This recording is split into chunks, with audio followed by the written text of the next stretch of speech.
All right, so getting in here with a quick video of first impressions on this Gamesense Sonar glass pad that recently came out. Finally came out. I pre-ordered this collector's one back in April. I might be wrong. No, not April. Before that, whenever it was, February. Pre-ordered it. Finally came in. I've had it in my possession for about several days now. 4 days, maybe 5. However, actual usage wise in FPS games and just gaming in general, I've only put in about 12 hours onto this mouse pad, roughly. So if there is a break-in period for this mouse pad, I'm not there yet, I don't think. So later down the line, when I do a long-term review, my opinions might change on how it feels and how it glides and everything. So starting off with the size and the pricing, it is 500 by 400, which is roughly the same length as the SkyPad, I believe. I don't have any of the old notes from the Super Glide video that I have, so I'm not too sure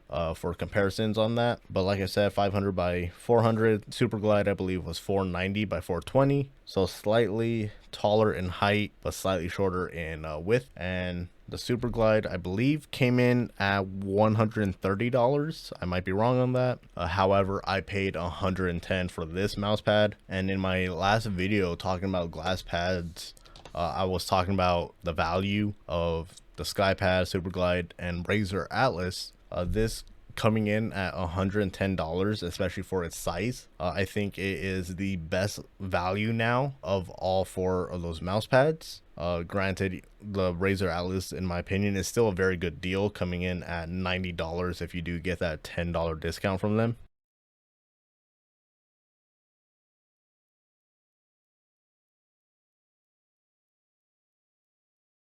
But $100 flat, 110, 120, and 130, or I think the SkyPad's 140. I might be wrong on that.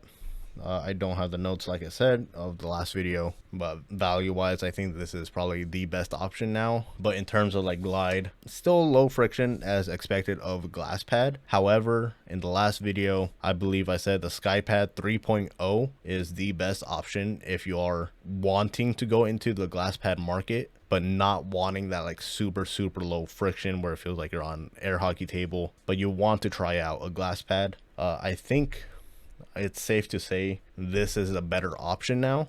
It's cheaper at $110 now instead of the 140 or whatever it was the SkyPad was. And also, like I said, still early break-in period, still early stages of me using this mouse pad, but it is slower in my opinion compared to the SkyPad. However, I haven't used the SkyPad in a while. I'm going to do a glide test between all 4 glass pads, but this definitely does feel a bit slower and more controlled in comparison. Like, it like barely goes, I didn't push it that hard, but it doesn't really fully like fly across the screen or anything like that when I put a little bit of pressure on here.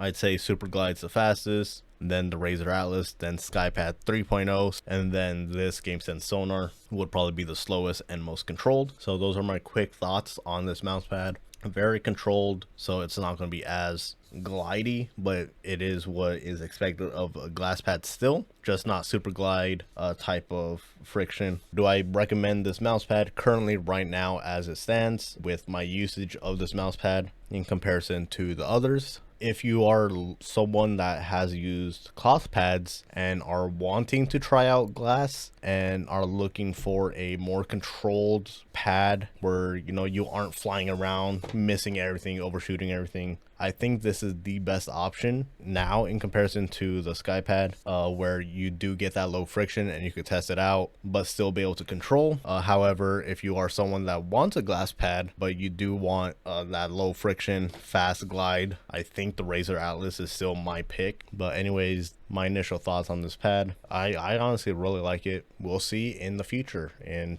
several months, maybe next year, of how my opinion has changed on this mouse pad. Hopefully it's still positive, or maybe it could change to a negative opinion of this mouse pad in the future. But so far it's fairly positive. Very good mouse pad so far, well built. But yeah, hopefully this video was a bit informative on what type of mouse pad this is in the glass pad market. But anyways, see you guys later.